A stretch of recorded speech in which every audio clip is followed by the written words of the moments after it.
Hello everyone. तो कैसे हैं आप सब। ये है बायोलॉजी जो सीरीज है आपकी प्लेलिस्ट जो चल रही है उसका पार्ट 32 है। इसमें अपन क्या चीज देखने वाले हैं, इसमें अपन एसटीडीज के बारे में पढ़ने वाले हैं। एसटीडीज क्या होती है वो सब पढ़ने वाले हैं। पार्ट 31 में अपन लेक्चर कवर कर लिया था। पार्ट 32 में अब जो अपन है एसटीडीज को कवर कर रहे हैं। अब एसटीडीज होती क्या है? एसटीडीज है जो आपके नीट में और आपके क्या बोलते हैं अदर साइड एग्जाम से, जैसे पैरामेडिकल सीबीटी हो गया या नर्सिंग का कोई एग्जाम हो गया, उसमें ये पूछी जाती है। बेसिक ऊपर से पढ़ेंगे, जनरल सिम्टम्स पढ़ेंगे, ज्यादा हार्ड नहीं है। 10 मिनट का लेक्चर होने वाला है, फटाफट कवर करते हैं।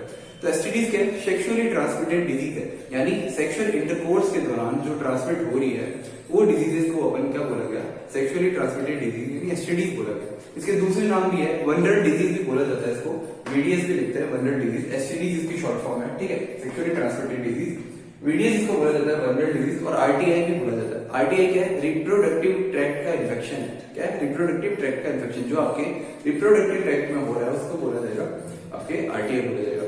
ये और भी क्या बोलते हैं इसको, मेथड से ट्रांसफर होती है या और भी मोड से ट्रांसमिटेड हो सकती है।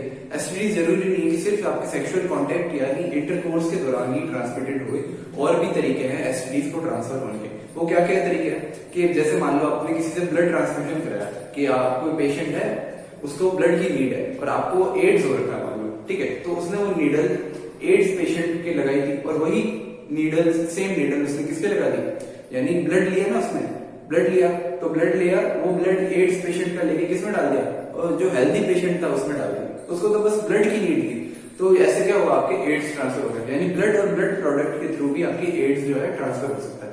दूसरा है आपके शेयरिंग ऑफ नीडल से भी ट्रांसफर हो सकता है।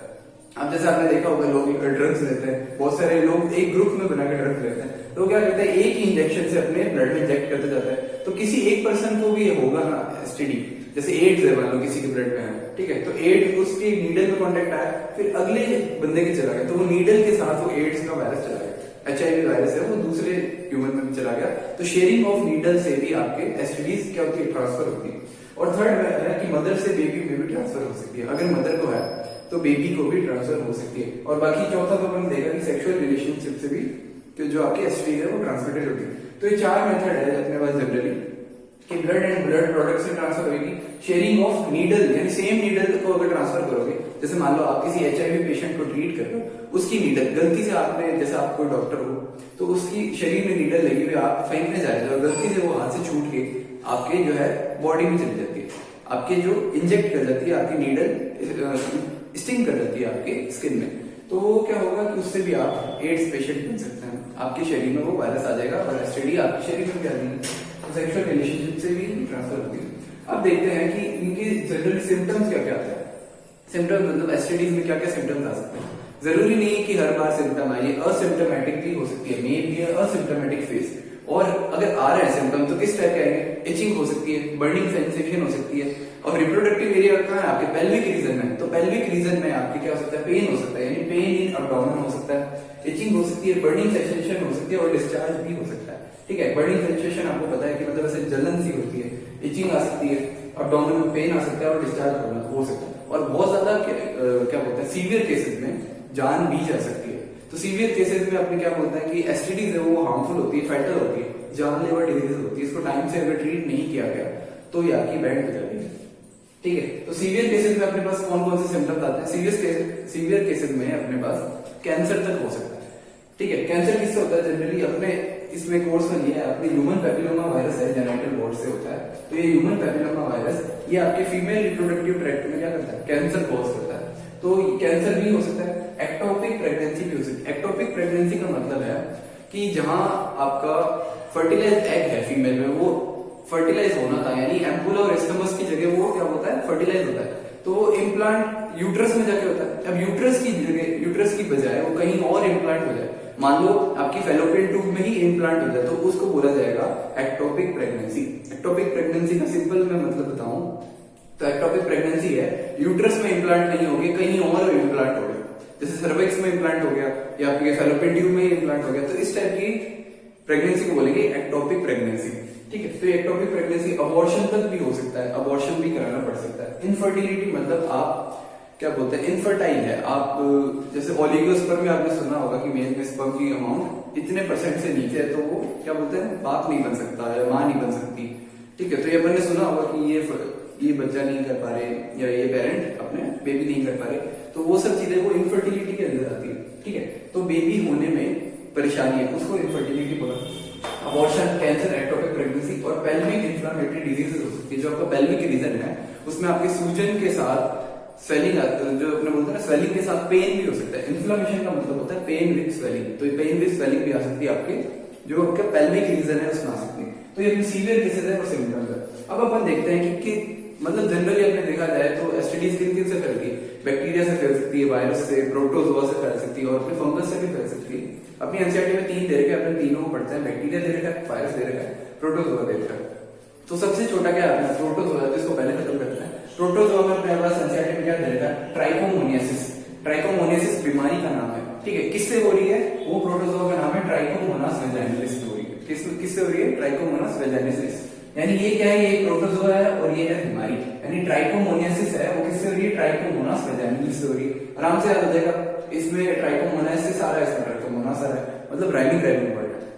अगला अपन बैक्टीरियल से देखते हैं। बैक्टीरियल में पहली जो अपनी बैक्टीरियल एसटीडी का मतलब है कि जो एसटीडी यानी सेक्सुअल ट्रांसमिटेड डिजीज बैक्टीरिया के थ्रू ट्रांसमिट हो रही है। बैक्टीरिया के थ्रू ट्रांसमिट नहीं कहना है, मतलब बैक्टीरिया की वजह से हो रही है, वो वाली एसटीडी देखते हैं।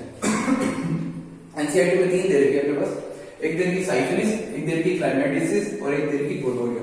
तो आपकी जो साइफिलिस है वो बीमारी का नाम है, क्लाइमेटिसिस है वो बीमारी का नाम है, गोनोरिया है बीमारी का नाम। किसकी वजह से हो रही है? उस बैक्टीरिया का नाम पढ़ते हैं। जो आपके साइफिलिस है वो कौन से बैक्टीरिया की वजह से हो रही है? वो आपके ट्रेपोनेमा पैलिडियम की वजह से हो रही है। यानी वो बैक्टीरिया जो साइफिलिस कॉज कर रहा है उसका नाम क्या है? ट्रेपोनेमा पैलिडियम नाम है। दूसरा है आपके पास क्लाइमेडियसिस। ये बीमारी का नाम है, किसकी वजह से हो रही है? क्लाइमेडिया बैक्टीरिया की वजह से हो रही है। किसकी वजह से? क्लाइमेडिया बैक्टीरिया। इजी है, नाम आराम से आ रहा है, क्लाइमेडियसिस, क्लाइमेडिया। ठीक है, अगला है गोनोरिया। गोनोरिया किसकी वजह से होती है? गोनोरिया डिजीज का नाम है, किसकी वजह से होती है? Neisseria gonorrhoeae. ठीक है, ये अपने क्या हो गया? Neisseria gonorrhoeae bacteria. अगला देखते हैं वायरस की वजह से कौन कौन सी एसटीडी हो रही है। जनरली 4 दे रखी है एनसीईआरटी में, और भी बहुत सारी होती है, तो अपन वायरस वाली एसटीडीज पढ़ते हैं। वायरस की कौन सी दे रखी है? एड्स। अपन ने पढ़ रखा है कि एड्स एक बीमारी है, किसकी वजह से होती है? एचआईवी वायरस की वजह से होती है। अब एचआईवी की फुल फॉर्म क्या है? Human immuno deficiency virus. ये वायरस इम्यूनिटी को डाउन कर देता है, टी हेल्पर सेल्स की एक्सेस कर देता है, और टी हेल्पर सेल कम होते हैं तो इम्यूनिटी डाउन हो जाती है। इम्यूनिटी डाउन होती है तो बी लिम्फोसाइट, टी लिम्फोसाइट दोनों की क्या बोलते हैं अमाउंट कम होने लगती है और वो एंटीबॉडी प्रोड्यूस नहीं कर पाते। सेल मेडिएटेड हो या ह्यूमोरल एंटीबॉडी हो।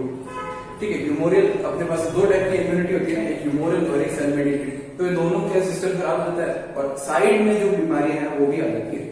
ठीक है, इसलिए इसको सिंड्रोम बोला जाता है। सिंड्रोम मतलब होता है आपकी बहुत सारी बीमारियां एक साथ आना, ग्रुप में बीमारियां, तो इसलिए बोला गया। अब इसका नाम देखते हैं, एड्स है, तो इसमें क्या बोला गया? Acquired immuno deficiency syndrome. Syndrome मतलब बहुत सारी बीमारियां एक साथ, तो छोटी छोटी बीमारियां भी आपकी इम्यूनिटी इतनी डाउन हो जाती है तो छोटी छोटी बीमारियां भी आपको अटैक करती है, आपकी इम्यूनिटी को डिफिशियंस करती है। इसलिए एचआईवी का मतलब है ह्यूमन इम्यूनो डिफिशियंसी वायरस, यानी इम्यूनिटी को क्या बोलते हैं? डिफिशियंट कर देती है, यानी कम कर देती है। तो साइड वाली बीमारियां भी आकर अटैक करती है, जानलेवा बीमारी है। अगला देखते हैं हेपेटाइटिस बी। हेपेटाइटिस बी अपने होता है एचबीवी से, यानी हेपेटाइटिस बी वायरस होता है। नाम में ही दोनों हेपेटाइटिस बी है, हेपेटाइटिस बी वायरस, तो इजीली याद हो जाएगा। थर्ड है अपने पास क्या है? जेनाइटल हर्पीज है। जेनाइटल हर्पीज आपकी किससे होती है? Herpes simplex virus. नाम से याद हो जाएगा, जेनाइटल हर्पीज डिजीज का नाम है, किससे होती है? हर्पीज सिंप्लेक्स वायरस, यानी एचएसवी से भी होती है। ठीक है, शॉर्ट फॉर्म में एचएसवी, हर्पीज सिंप्लेक्स वायरस। अपने एचबीवी किसकी? हेपेटाइटिस बी वायरस की। अगला है जेनाइटल वॉर्ड्स। तो genital wards human papilloma virus की वजह से होती है। ठीक है, ये ह्यूमन पैपिलोमा वायरस जो है इसको एचपीवी भी बोला जाता है, एचपीवी। तो ये क्या करता है? जनरली फीमेल रिप्रोडक्टिव ट्रैक्ट में कैंसर कॉजिंग का काम करता है। तो अपने फीमेल केसेस में देखा था कैंसर, तो human papilloma virus female reproductive tract में क्या करता है? कैंसर कॉजिंग काम करता है। कैंसर कर सकता है ये वायरस अगर सही टाइम पे इसको ट्रीट नहीं किया गया। तो अपन देखते हैं एचआईवी हो गया, एचबीवी हो गया, एचएसवी हो गया, एचपीवी हो गया। कंफ्यूज नहीं होना, नाम से याद रखो और इजीली इनकी शॉर्ट फॉर्म भी रेडी हो जाती है। तो ये अपने वायरस के थ्रू कंप्लीट हो गए। अपन ने देखे बैक्टीरियल, प्रोटोजोआ देखे और वायरस के देखे। अब अपन कुछ और चीजें जानते हैं। जैसे बहुत सारी एसटीडीज है जो क्योर हो जाती है, क्योर यानी कि मतलब पूरी तरीके से ठीक की जा सकती है, लेकिन कुछ ऐसी एसटीडीज है जो आपकी लाइफ टाइम रहेगी, आपकी मृत्यु तक आपके साथ रहेगी। इतनी खतरनाक है और वो जानलेवा भी हो सकती है। ठीक है, तो कौन कौन सी एसटीडीज है जो जिनको क्योर नहीं किया जा सकता? उनको बस दवाई देके आपकी लाइफ को प्रोलॉन्ग किया जा सकता है, आपकी लाइफ को बढ़ाया जा सकता है। 1 साल की बजाय 2 साल बढ़ाया जा सकता है, 2 साल की बजाय 3 साल बढ़ाया जा सकता है। ऐसी एसटीडीज कौन कौन सी है जिनको क्योर नहीं किया जा सकता? ध्यान से देखना, एक है अपने पास एड्स। एड्स को अपन को क्योर नहीं किया जा सकता, अभी तो कोई मेडिसिन ऐसी नहीं आई है, कोई एजेंट ऐसा नहीं आया या कोई बायोटेक्नोलॉजी ऐसी नहीं आई कि अपन एड्स को ट्रीट कर पाए। दूसरा है हेपेटाइटिस बी। हेपेटाइटिस बी यानी ये जो बीमारी है किसकी वजह से होती है, हेपेटाइटिस बी वायरस की वजह से होती है। इसको भी अभी तक क्योर नहीं किया गया, इसको भी क्योर नहीं किया गया। तीसरी है जेनाइटल हर्पीज। जेनाइटल हर्पीज को भी क्योर नहीं किया जा सकता। तो एनसीईआरटी में आपको 3 बीमारी दे रखी है, एड्स दे रखी है, हेपेटाइटिस बी दे रखी है और जेनाइटल हर्पीज दे रखी है, जिनको आज तक क्योर नहीं किया जा सकता। इनकी मेडिसिन या इंजेक्शन या कोई बायोटेक्नोलॉजी अभी तक नहीं बनी है जिससे इनको क्योर किया जा सके। इनकी ऐसी मेडिसिन अपने पास अवेलेबल है जिससे आप अपनी उम्र को बढ़ा सकते हो, लाइफ को प्रोलॉन्ग कर सकते हो। तो ये जो एसटीडी है इनको क्योर नहीं किया जा सकता। अब मैं समराइज करता हूँ, अपन ने क्या देखा, एसटीडीज देखा। एसटीडी यानी सेक्सुअली ट्रांसमिटेड डिजीज, जिनको सेक्सुअली रिलेशन से ट्रांसमिट किया जा सकता है। ठीक है, अब अपन देखते हैं, अपन ने वायरस के बारे में देखा, प्रोटोजोआ के बारे में देखा और बैक्टीरियल एसटीडीज देखी और इनके सिम्टम्स देखे, कैसे सीवियर सिम्टम्स आते हैं और नॉर्मल सिम्टम असिम्टोमेटिक भी हो सकता है। ठीक है, अब अपन देखते हैं इनको प्रिवेंट कैसे किया जाए। इनका प्रिवेंशन है 2-3 तरीकों से होता है, मतलब ऐसे तरीके बहुत सारे हैं। जनरली एनसीईआरटी में क्या देगा, एक तो एनसीईआरटी कहती है मोनोगेमी। मोनोगेमी यानी लॉयल्टी विद सिंगल पार्टनर, मतलब अगर आप सेक्सुअल रिलेशनशिप्स क्रिएट कर रहे हो तो सेक्सुअल रिलेशनशिप सिर्फ एक पार्टनर के साथ करो। ठीक है, और दूसरा है कि मतलब मल्टीपल पार्टनर्स अपने सेक्सुअल रिलेशनशिप्स पे मत रखो। ठीक है, और अगला है अगर आप सेक्सुअल रिलेशनशिप क्रिएट कर रहे हो तो आप क्या करो, बैरियर मेथड का यूज करो, जिसको आमजन की भाषा में बोलते हैं कि आप प्रोटेक्शन यूज करो। ठीक है, प्रोटेक्शन यूज करो या फिर बैरियर मेथड को जिनको बोला जाता है साइंटिफिक वे में बोले तो बैरियर मेथड यूज करो। और मोनोगेमी का मतलब है कि लॉयल्टी विद सिंगल पार्टनर, यानी आप सिंगल पार्टनर के साथ सेक्सुअल रिलेशनशिप में रहो तो हेल्थी रिलेशनशिप है। मल्टीपल पार्टनर्स के साथ किसी से आप एड्स ले लेंगे और किसी को ट्रांसफर कर देंगे तो वो मोनोगेमी नहीं पॉलीगेमी हो जाएगी, और पॉलीगेमी में एड्स होने के बहुत ज्यादा चांसेस है। ठीक है, और एड्स अपने को पता है अभी देखा क्योर नहीं किया जा सकता है, जानलेवा बीमारी है, लाइफ को बढ़ा सकता है। और अगर आपको हो गए हैं एड्स तो आप जैसे जो क्योरेबल बीमारी है उनको, और जो नॉन क्योरेबल बीमारी भी है तो उनमें आप प्रॉपर मेडिकेशन ले सकते हैं। एक प्रोफेशनल डॉक्टर के पास जाके या एक प्रोफेशनल हॉस्पिटल में जाके आप प्रॉपर मेडिकेशन कर सकते हैं। तो बचाना बहुत जरूरी है, प्रोटेक्शन यूज करना बहुत जरूरी है। ठीक है, और अपने क्या है मोनोगेमी रखनी भी बहुत जरूरी है। तो ये प्रिवेंशन हो गया। अब अपन इस लेक्चर को यही वाइंड अप करते हैं। कोई भी डाउट हो तो आप कमेंट कर सकते हैं और अपने को माइंड में ये नहीं रखना कि सर आप ऐसे वर्ड्स क्यों बोल रहे हो। अब जो चीज एनसीईआरटी में है उसको आप ओपनली बोलिए। आप एक साइंस के स्टूडेंट है तो आप अपनी थिंकिंग को स्टैंडर्ड में रखिए, ओपन थिंकिंग रखिए। आप अपनी डाउन टू थिंकिंग मत रखिए कि हाँ मतलब सर ने ऐसा कैसा बोल दिया, सर ने मोनोगेमी के बारे में क्यों बोल दिया। तो ये चीजें जो है वो एक्चुअल है, पॉलीगेमी से एड्स ज्यादा फैलता है। ठीक है, तो अपने को जो है थिंकिंग हाई रखनी है, अपने स्टैंडर्ड मेंटेन रखना है, अपने को अपने काम से काम रखना है कि एग्जाम में आ रहा है तो अपने वैसे ही पढ़ लें। ठीक है, तो अपनी थिंकिंग को सुधारना बहुत जरूरी है और सोसाइटी की थिंकिंग को भी सुधारना बहुत जरूरी है। तो ये अपने स्टडीज का लेक्चर नहीं खत्म होता है, अपने नेक्स्ट लेक्चर में मिलते हैं। Thank you.